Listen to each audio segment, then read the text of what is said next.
Sí, a mi hermana Mary, gracias damos al Señor que nuevamente estamos aquí reunidas, que sea el Señor confrontándonos a través de su palabra, que sea el Señor enseñándonos, como decía ella en su palabra, que nos quite ese velo, ¿cierto, mis hermanas? Y que podamos realmente ver su palabra conforme a lo que Él nos quiera enseñar. Damos la bienvenida a todas, qué rico que nuevamente estamos aquí, bueno, cumpliendo esta cita con el Señor. Para mí los viernes es como, ustedes ya saben que uno de mis pasajes favoritos es Juan 4, ¿cierto? El encuentro que Jesús tuvo con la mujer samaritana. Y para mí los viernes es como algo así, como que el Señor nos está esperando allí en ese pozo para que nosotras nos conectemos, estemos allí y podamos iniciar realmente, abundar en su palabra y de esta manera pues poder aprender y sobre todo creer esa palabra y hacer lo que la samaritana hizo, ¿cierto? Ir a enseñar a otros acerca de lo que habló con el Señor Jesús ese día. Entonces vamos a abrir nuestras Biblias, mis hermanas, vamos a Génesis capítulo 25. Hoy estamos en la tercera lección del capítulo 5. Vamos a seguir estudiando un poquito, indagando la vida de Rebeca. Y hoy vamos con esa tercera lección que es acerca de división o unión. Vamos a leer entonces Génesis 25, del 27 al 34. Ese es como nuestro pasaje principal, pero vamos a estar también mirando otros pasajes. También acá.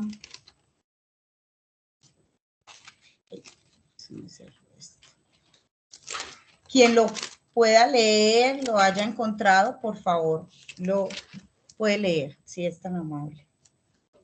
Del 27 al 34. Dice así. Ajá. Y crecieron los niños y Esaú fue diestro en la casa, hombre del campo. Pero Jacob era varón quieto, que habitaba en tiendas. Y amó Isaac a Esaú porque comía de su casa, mas Rebeca amaba a Jacob. Y quiso Jacob un potaje, y volviendo Esaú del campo, cansado, dijo a Jacob: te ruego que me des a comer de ese guiso rojo, pues estoy muy cansado. Por tanto fue llamado su nombre Edom. Y Jacob respondió: véndeme en este día tu primogenitura. Entonces dijo Esaú: he aquí, yo me voy a morir, ¿para qué pues me servirá la primogenitura? Y dijo Jacob: júramelo en este día. Y él le juró, y vendió a Jacob su primogenitura. Entonces Jacob dio a Esaú pan y del guisado de las lentejas, y él comió y bebió, y se levantó y se fue. Así menospreció Esaú la primogenitura. Gracias, mi André. Bueno, entonces acá vemos un pasaje donde la Biblia nos está describiendo una escena muy particular. Pero antes de la descripción de esta escena, la Biblia nos está mostrando el corazón de Rebeca y el corazón de Isaac. Mire lo que está diciendo acá la palabra de Dios. Primero inicia diciéndonos que los gemelos crecieron, ¿cierto? Y nos habla de diferencias entre ellos. Uno era dado a la casa, que era Esaú, y el otro era dado a la tienda, que era Jacob. Algo así como que Jacob le gustaba más estar en casa, le gustaba la cocina, vemos que sabía cocinar, por lo que más adelante nos menciona que estaba haciendo un guisado, ¿cierto? Entonces, Jacob era más de ese tipo. En cambio, Esaú era aquel que quizás acompañaba a Isaac a cazar, era más del campo, ¿cierto? Dos gemelos completamente diferentes. Y la Biblia también nos muestra qué pasaba en el corazón de Isaac y qué pasaba en el corazón de Rebeca. Pues nos dice acá el versículo 28, y amó Isaac a Esaú porque comía de su casa. Nos está revelando que Isaac amaba más a Esaú. ¿Por qué? porque Esaú era cazador, porque seguramente Isaac le había enseñado eso. La Biblia no dice esa parte, pero sí dice que Esaú era cazador y él comía de su casa. Lo amó más. Pero también nos dice, mas Rebeca amaba a Jacob. Allí ya vemos una división. ¿Habían diferencias entre los dos gemelos? Sí las había. Pero en este caso, en este hogar, esas diferencias estaban dividiendo. Papá estaba amando más a Esaú y mamá estaba amando más a Jacob. Y si bien, hermanas, nosotros podemos llegar a tener un poco más de afinidad con nuestros hijos, quizás por la personal. Cada uno de nosotros, yo tengo 4 hijos y cada uno es completamente diferente. Entre esas tengo también gemelos, mellizos, lo que nosotros llamamos mellizos. Y cada uno, a pesar que ellos se parecen mucho, bueno, ya en la iglesia los reconocen perfectamente, pero he estado en lugares donde cuesta reconocerlos, no sé por qué, pero por ejemplo, la profesora hasta ahora los está reconociendo a ellos, siempre los confunde. Ellos son muy, pero muy diferentes. Y en este hogar, esos papás se habían dividido. El uno amaba más a un hijo y el otro amaba más al otro hijo. Esa división la ven los hijos. Esa división, los hijos realmente lo ven, lo identifican. Pero más de esa división, había algo, la Biblia también nos está mostrando después de una escena entre los dos gemelos, el corazón de cada uno de ellos. Vemos a un Jacob que desea una posición que le pertenecía a su hermano y vemos a un Esaú que menosprecia esa posición. No sabemos las razones por las cuales Jacob quería la posición de Esaú. La Biblia allí no lo menciona, pero podríamos deducir. Jacob sabía que Esaú era más amado por Isaac. Tal vez Jacob quería ser el primogénito. En el capítulo anterior del libro vemos que en el vientre de Rebeca decía que ellos dos se peleaban, ¿cierto? Y ya había, digamos, el Señor había decidido que Jacob iba a ser el mayor, ¿cierto? Que iba a estar sobre Esaú, iba a enseñorear sobre Esaú. Y ese era el corazón que tenía Jacob. Él quería la primogenitura, él quería ocupar ese lugar. Pero vemos también el corazón de Esaú, que era de menosprecio hacia esa posición que le había sido dada. Y cuando preparaba el mensaje, la verdad, mis hermanas, me inquietaba mucho eso y me ponía en el lugar de Esaú. Nosotras en Cristo tenemos una posición que no se nos fue dada, no la ganamos. El Señor no la quiso dar. ¿Y cuántas veces nosotros hemos despreciado esa posición? La hemos desechado. Para Esaú fue tan fácil negociar su primogenitura porque él no entendía lo que esto implicaba. Quiso desecharlo. Y eso me lleva a pensar que nosotras también lo hemos hecho con el Señor. Aún las personas que no se han arrepentido y no han confesado a Jesús como Señor y Salvador, no han creído en Él, han decidido desechar eso. Han decidido desechar el ser hijos de Dios. Y nosotras que somos hijos de Dios, muchas veces hemos querido desechar esa posición. Y vamos a mirar un poquito de qué implicaba ser el primogénito. ¿Eso qué conllevaba? ¿Por qué Jacob anhelaba tanto estar allí? ¿Qué fue lo que despreció Esaú?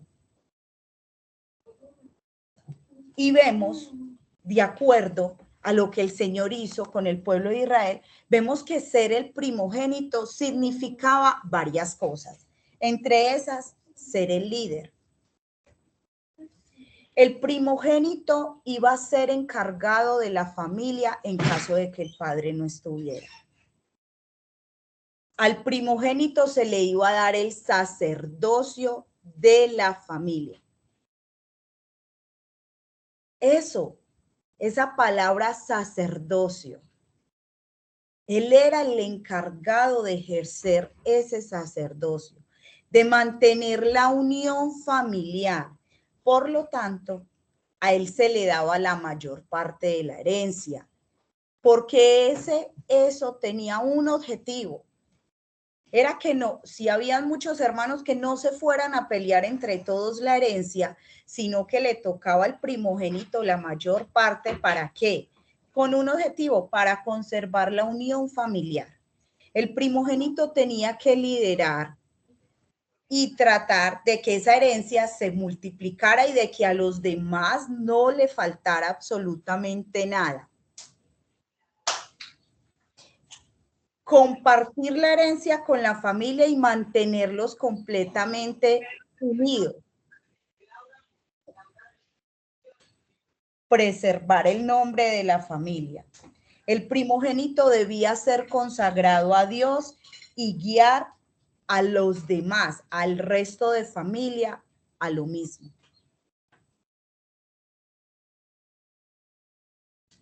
Hay un pasaje en la escritura donde dice que iba a haber como, donde creo que fue en el caso de Josué, donde Dios le dice, no tenían los suficientes guerreros y Dios lo que dice es, listo, vamos a, cuando él empieza a repartir las tribus, que la tribu de Leví, que la tribu de... Él llega y le dice, los levitas eran los menos numerosos. Y entonces, ¿qué dice el Señor? Van a coger los primogénitos de todas las demás tribus y esos me los van a consagrar a mí. Esos me los van a consagrar a mí. Mis hermanas, el primogénito tenía un significado espiritual, ¿no? O sea, en la parte terrenal, pero tenía algo espiritual que debía ser algo terrenal. Y esto me describe perfectamente al Señor Jesucristo. Él es el primogénito. Él es nuestro hermano mayor. Y todas estas características se encajan en él. Primero, el hermano mayor era consagrado a Dios, el Señor Jesucristo. Segundo, el hermano mayor debía cuidar la herencia de la familia. El Señor Jesucristo nos ha hecho coherederos de la gracia. Nos ha hecho herederos de las posesiones allá en el cielo. El primogénito debía velar por la unión de la familia. El Señor Jesucristo, y ahí vamos a mirar Juan 17:21, donde dice, vamos a mirar el 17:21 y el 17:23. Permítame un momentico, busquemos acá quien lo encuentre primero lo puede leer. Esta es la oración que el Señor Jesús está haciendo en el huerto de Getsemaní antes de que llegaran por él. El 17:21 dice, para que todos sean uno como tú, oh Padre, en mí y yo en ti. Que también ellos sean uno en nosotros, para que el mundo crea que tú me enviaste. Y el versículo 23 vuelve y recalca, yo en ellos y tú en mí, para que sean perfectos en unidad, para que el mundo conozca que tú me enviaste y que los has amado a ellos como también a mí me has amado. En el corazón de Dios, mis hermanas, el deseo es que nosotras seamos uno. Uno. Él aquí lo dice y lo repite 2 o 3 veces durante esa oración. Y en el versículo 22, él dice, la gloria que tú me has dado también, para que ellos también la tomen, o sea, sea parte también de ellos. Esa era la labor del primogénito. Por eso el Señor Jesucristo es el primogénito de muchos hermanos. Él es el que nos lleva a acercarnos a Dios. Él es el sacerdote de nosotros. Y esto fue lo que despreció Esaú. Porque Esaú no tenía puesta la mirada en Dios. Esaú tenía puesta la mirada aquí en la tierra. Y esto es lo que usted y yo podemos despreciar por tener puesta la mirada en la tierra. Esto es lo que el mundo está despreciando por tener puesta la mirada en la tierra. Que ese primogénito nos haga coherederas de la gracia. ¿Qué mejor primogénito que el Señor Jesucristo? ¿Qué mejor ejemplo? Aquel que dio su vida por nosotros. Aquel que está dispuesto a compartir su herencia con nosotros. Que es sacerdote, que es abogado delante del Padre por nosotros. Que nos justifica. Como se dice de manera coloquial, el Señor Jesucristo puso el pecho y la cara por todos nosotros. Y esa era la labor de un primogénito. Sacar la cara por la familia, llevar el nombre en alto. ¿Ustedes se imaginan el Señor Jesucristo abogando por usted y por mí? Imaginémonos cada que nosotros cometemos un pecado, Él allá abogando, defendiéndonos delante del Padre, porque hemos sido justificadas por medio de Él. ¿Por qué? Porque Él tiene una labor y es que nosotros estemos unidos con Él. Y eso fue lo que Esaú menospreció. Esaú no entendía la primogenitura, no lo quiso entender, no le interesaba entenderla.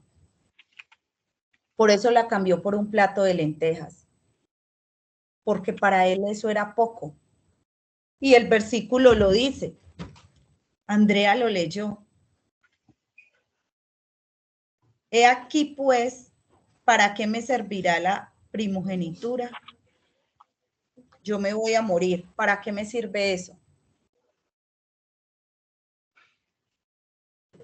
Él solamente pensaba en él. Él no pensaba en su familia.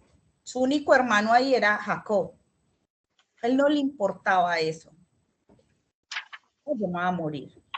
¿Para qué? Él lo tenía en poco.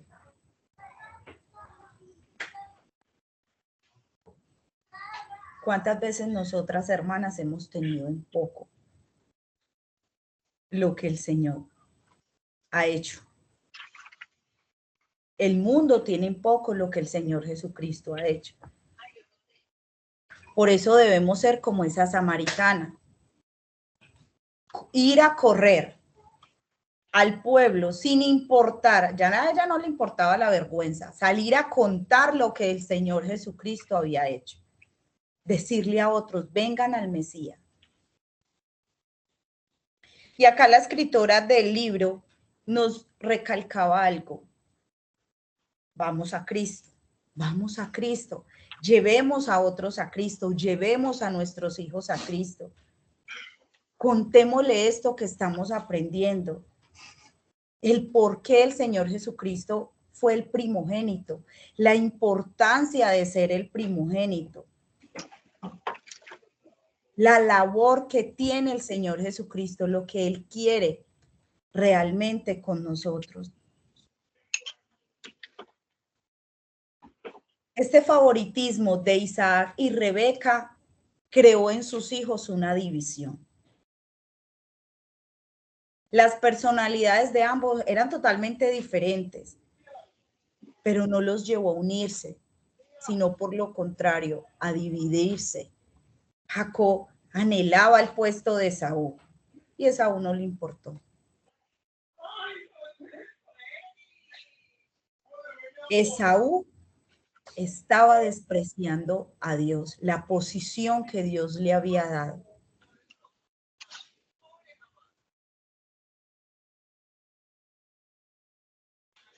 No tanto por las ganas del plato de lentejas, sino porque él no sabía, él no entendía, no quiso entender. Él cerró su corazón, no le importó, porque él pensó más en él y en lo que había en la tierra. Yo me voy a morir, sí, era verdad, algún día él iba a morir. Él no vio con los ojos espirituales. Él vio fue lo terrenal.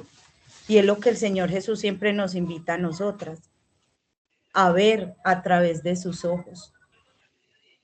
Por eso lo que la hermana Mary ahora oraba, Señor, quita el velo, que nosotros realmente podamos ver lo que Él nos quiere mostrar. Que no seamos de corazón terco, que tengamos un entendimiento que comprenda las escrituras. Porque cuando nosotros nos limitamos solamente a ver esta parte de acá, lo terrenal, lo celestial no tiene importancia, pierde la prioridad. Miren, mis hermanas, esta semana las que escuchan BBN han estado hemos estado, bueno, hay un programa a las 10:30, no recuerdo cómo se llama, y él está tocando el tema como financiero a través de la palabra, ¿cierto? Está estudiando ese tema a través de la palabra, y él decía, el problema no era el dinero, el problema es el amor al dinero, pero él decía, cuando nosotros no tenemos la mirada puesta en el cielo, nosotras gastamos todas nuestras fuerzas en lo de la tierra. Nuestra mente, nuestro corazón, nuestras fuerzas están enfocados aquí. Cuando Jesús nos ha enseñado, el Señor Jesús nos ha enseñado que nuestra mira debe ser las cosas de arriba. Cuando yo pongo la mira en las cosas de arriba, yo muero a sí misma. Yo voy a desear incomodarme. No me va a gustar, porque a ninguno nos gusta incomodarnos, pero las cosas de arriba van a ser la prioridad. Y yo voy a empezar a escoger. Si invierto mi tiempo en dedicarme a lo terrenal o si invierto mi tiempo en dedicarme a lo de arriba. ¿Qué tan urgente es para nosotros la salvación? ¿Qué tan urgente es para nosotros que todos los días en el mundo entero se están muriendo personas? Les voy a contar algo, mis hermanas. Todos sabemos que la juventud está totalmente perdida, pero es muy triste ver niños de 13 años, de 14 años, donde van a una celebración y lo primero que piensan es en licor y en drogas. ¿Ustedes saben qué significa eso, hermanas? Que posiblemente esos niños no lleguen ni a los 25 años. Ustedes saben qué es el común denominador de ellos, esa vida. Y entonces, ¿qué va a pasar con esa generación? ¿Se va a perder? ¿Cuántos jóvenes están yendo al infierno en este momento? En diciembre tuvimos un accidente acá en Bello, de un colegio. 16 jóvenes perdieron la vida en un instante. 16 almas al infierno. Porque estaban de parranda y de fiesta. No creo que hayan sido salvos. En un instante. sin contar, y eso solamente pasó aquí en Bello, sin contar cuántos más murieron ese día en Colombia, en América Latina y en el mundo entero. Todo porque las diferencias nos han dividido y no nos han unido. Y el mensaje del Señor Jesucristo es que nos unamos.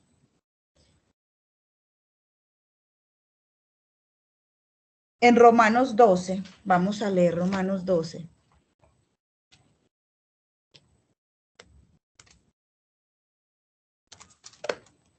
¿Quién es el único que nos puede unir? El Señor Jesucristo, mis hermanas. Porque somos tan diferentes todos que tenemos que tener algo en común para poder estar unidos. Y lo único que el ser humano puede tener en común, que nos puede unir realmente, es el Señor Jesucristo. Por eso es que ahora hay hogares desbaratados, hermanos que no se hablan, familias de sangre completamente desunidas. Porque lo único que nos puede unir es Él y Él no está. No porque Él no quiera, porque sencillamente se ha desechado. Dice la palabra del Señor en Romanos 12, del 4 al 8. Dice, porque de la manera que en un cuerpo tenemos muchos miembros, pero no todos los miembros tienen la misma función. Así nosotros, siendo muchos, somos un cuerpo en Cristo y todos miembros los unos de los otros.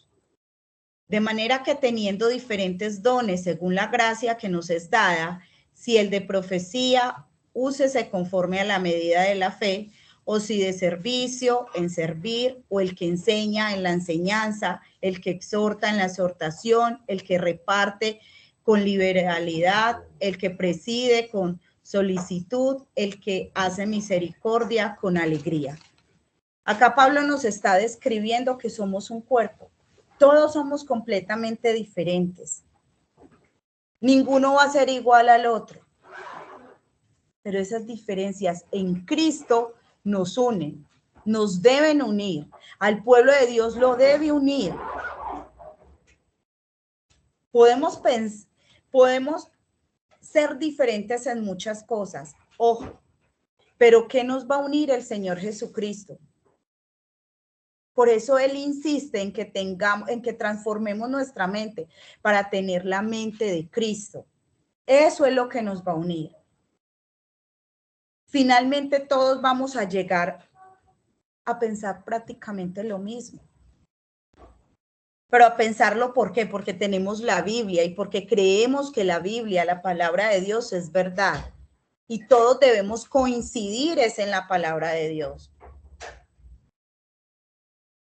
Hay verdades acá, hay doctrina en la cual nosotros debemos coincidir. ¿Por qué? Porque si nos dejamos transformar por el Espíritu Santo, Él nos va a llevar a eso, a ser como Cristo. Ese es el objetivo del Padre, hacernos como el Señor Jesucristo. Sí, con nuestras diferencias. Por eso Pablo también nos invita a que nos soportemos, porque somos diferentes, pero estamos unidos por Cristo. Esa unión no la tiene el mundo. El mundo se puede unir para muchas cosas, pero el día que usted piense diferente lo van a excluir. Pero en el pueblo de Dios, la unión la hace Cristo. Él es la cabeza del cuerpo. Nosotros todas somos un cuerpo. Y la escritora del libro nos llevaba en este capítulo a que miráramos nuestra familia, nuestro hogar, como el cuerpo. Cada hijo es diferente, pero esas diferencias los deben unir y nosotros como mamás debemos ayudar a que eso suceda. No comparando, entendiendo que cada uno tiene un proceso diferente y que cada uno es diferente, pero llevándolos a Cristo, animándolos, enseñándoles, guiándolos. Esaú y Jacob eran muy diferentes y estoy seguro que la misma enseñanza que había para Jacob era para Esaú. Pero sus padres también decidieron dividirlos cuando el uno tomó partida por uno y el otro tomó partida por otro. Ellos los dividieron.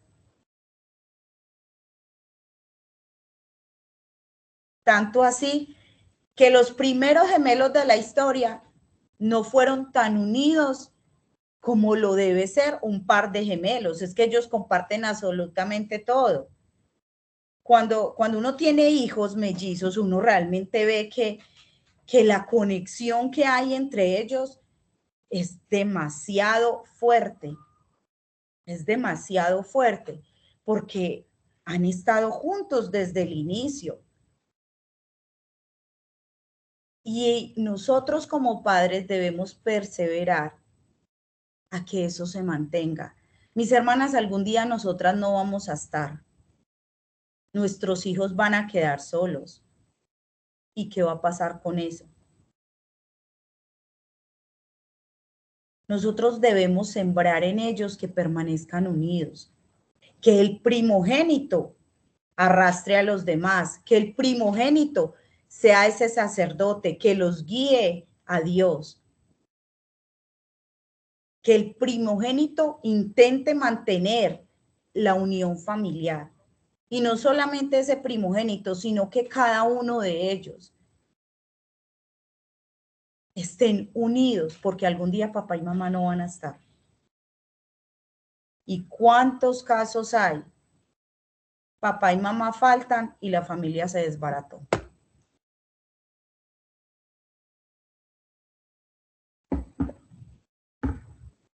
Pero nosotros podemos enseñar cuánto método haya para mantenerlos unidos. Moralmente podemos hacer una familia, pero una familia moral también va al infierno si no han reconocido al Señor Jesucristo como Señor y Salvador, si no se han arrepentido. Y acá el objetivo no es construir una familia moral, acá es construir una familia que mire a Cristo, acá es construir una familia que dependa de Cristo, una familia que vaya a Él. Esa es nuestra labor, mis hermanas, guiar a nuestros hijos a Cristo y guiar a todas las personas que tenemos alrededor a Cristo. Porque el Señor Jesucristo sí dijo que iba a haber una división. Él dijo, yo vine a dividir.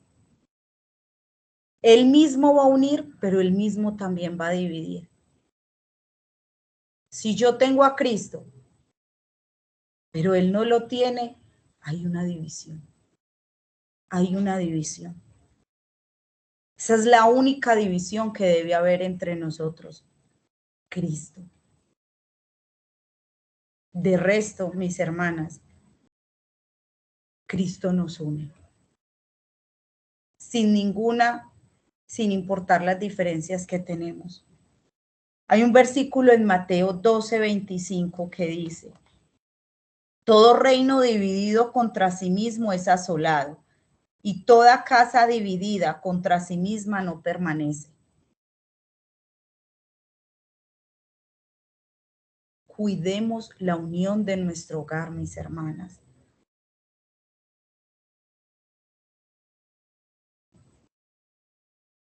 Sigamos el ejemplo del Señor Jesús, el sacerdote que busca la unión de sus hermanos. El sacerdote que busca que sean uno solo.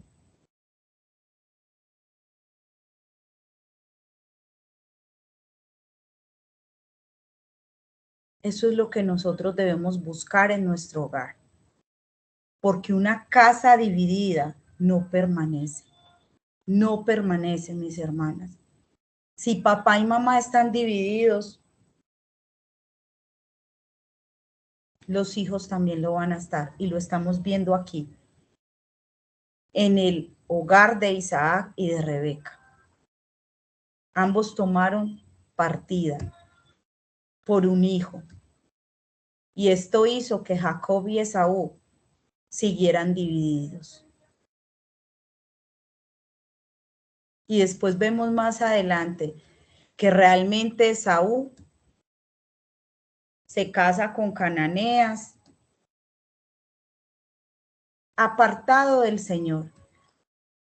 Jacob, por el contrario, fue el padre del pueblo de Israel. De allí vienen las 12 tribus de Israel. Allí permaneció. ¿Con pecado? Sí, claro. Recordemos que Jacob era un mentiroso. Pero Jacob también vio a Dios. Jacob también tuvo ese encuentro con él. Y Jacob ya no volvió a ser mentiroso, ya no volvió a ser igual. Pero Jacob, lo que Rebeca y Isaac le enseñaron acerca de Dios, allí lo mantuvo. Que tuvo sus tambaleos y sus cosas, sí, claro, totalmente. Pero de Saúl vino una nación que no temía a Dios. De Jacob vino el pueblo de Dios. ¿Qué estamos haciendo nosotros, mis hermanas? Sigamos el ejemplo del Señor Jesucristo, ese sacerdote que unió. Y él oraba por esa unión, lo vimos en Juan 17. Él oraba. Y aún está allá de abogado.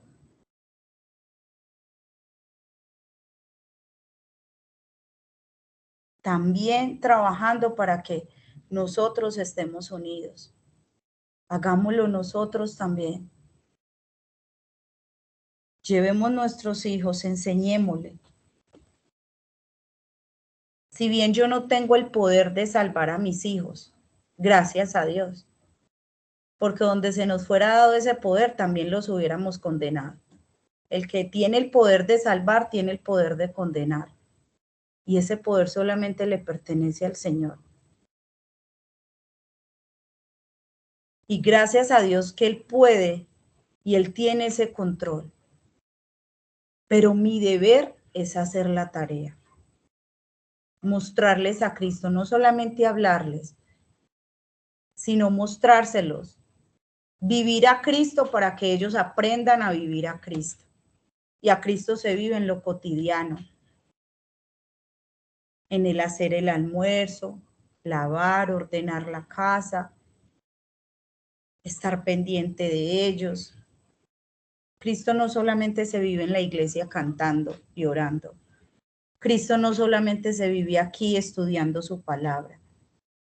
Es todo el tiempo. Es vivir a Cristo. Mis hermanas, que nosotras seamos realmente las que trabajemos por la unión de nuestro hogar y la unión en el cuerpo de Cristo. Porque la verdad, a veces no queremos esa unión en el cuerpo de Cristo. Somos las de la cizaña, las de estar ahí criticando. A eso no nos llamó el Señor. Las de no soportar a los hermanos, las de quejarnos por A o B.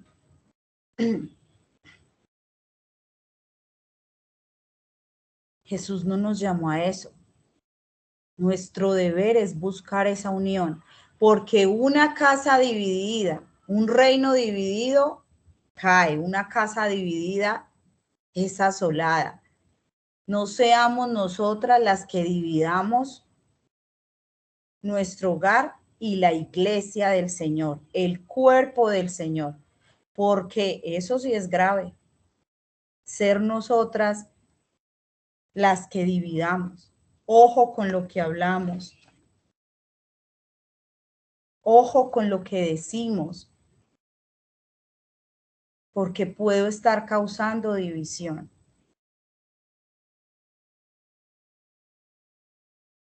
Este es el mensaje que el Señor traía para esta mañana, mis hermanas. Vamos a orar, queda abierto el tiempo. Quien haya resuelto el taller, las preguntas, acaba muy enfocado como al hogar, pero yo también les animo que pensemos a nivel de iglesia. ¿Qué estoy haciendo yo en mi iglesia? Que lo único que hago es desunir. ¿Estoy dividiendo o estoy uniendo? ¿Estoy trabajando de la mano con el Señor o por el contrario, estoy saboteando lo que el Señor está haciendo? Vamos a orar. Padre, damos gracias por esta mañana. Gracias por tu palabra. Gracias, Señor, porque nos ha enseñado que las diferencias que nos has dado a cada una es para que nos unamos. Y es difícil, Señor, es difícil unirnos cuando hay cosas tan diferentes en nosotros. Pero también te damos gracias porque esa unión es posible a través de ti. Tu palabra dice, y en esto conocerán mis discípulos, que se amen unos a otros. En Juan también lo repetías muchas veces. Juan es el evangelista, el apóstol que habla más de la unión. Y el mundo los conocerá porque ustedes son uno. Ayúdanos, Señor. Ayúdanos a perdonar el hermano. Ayúdanos a olvidar la ofensa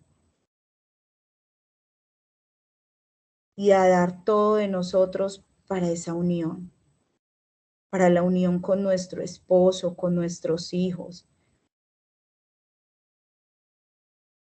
Ayúdanos, Señor, que aunque aún a veces no estemos de acuerdo con las decisiones que toman nuestros esposos, ayúdanos, Señor, a someternos para mantener la unión en la familia, Señor. Sobre todo, Señor, a veces ponemos tanto problema por bobadas, solo por querer controlar, querer tener la razón, por querer hacer las cosas a nuestro modo. Ayúdanos, Señor, y perdónanos, porque muchas veces hemos sido, Señor, instrumentos de sabotaje, de división. Perdónanos, Señor, porque quizás la amargura que hay en nosotros es lo que damos. Quita de nosotros, Señor, esa amargura, ese enojo, esa ofensa, y ayúdanos a mirarte a ti.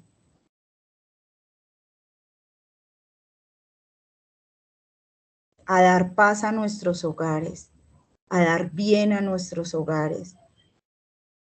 Pero eso solamente, Señor, lo logramos es a través de la humillación a ti, Señor, y de estar a tus pies. Ayúdanos pues a ser esas mujeres sabias que edifiquen su casa, no que la destruyamos, sino que procuremos mantener esa unión, Señor. Te necesitamos, Señor. Necesitamos de tu gracia, necesitamos de tu misericordia, que intervengas y cambies nuestros corazones y nuestras mentes. Ayúdanos a estar a tus pies. Te lo rogamos, Señor. Gracias por tu palabra. Gracias por tu mensaje. Por favor, Señor, ayúdanos a obedecer.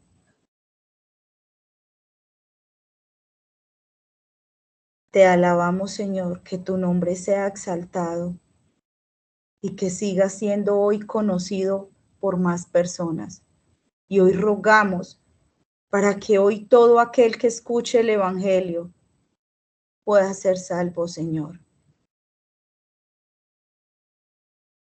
Te suplicamos, Señor, que podamos llegar a esos jóvenes, a esos niños que desde ya están siendo destruidos, Señor. Y te suplicamos que nuestros hijos, que los hijos de los creyentes en el mundo entero sean salvos y sean luz, Señor. Te suplicamos que ellos que van al colegio, que ellos que van a las escuelas, a las universidades, puedan ser esa luz. Y que nosotros como padres también podamos ir a hacer lo que tú hiciste, a buscar lo que se ha perdido. Por favor, Señor, tenemos las iglesias llenas de personas que escuchan el Evangelio, pero que continúan allí sin creer. Señor, tu deseo es que todos sean salvos. Y rogamos por esos corazones que están tan endurecidos, Señor, que puedan ser sometidos a tu palabra. Añade más personas a tu iglesia, Señor. Añade más personas a tu cuerpo, Señor. Que en el mundo entero, hoy que se predica el Evangelio, pueda ser creído, Señor. Aviva tu iglesia, tus hijos, para que podamos predicar tu Evangelio, enseñar a otros de ti. Te lo pedimos en el nombre de Jesús. Amén. Mis hermanas, queda abierta quien desee comentar algo, responder alguna pregunta acerca de del capítulo que se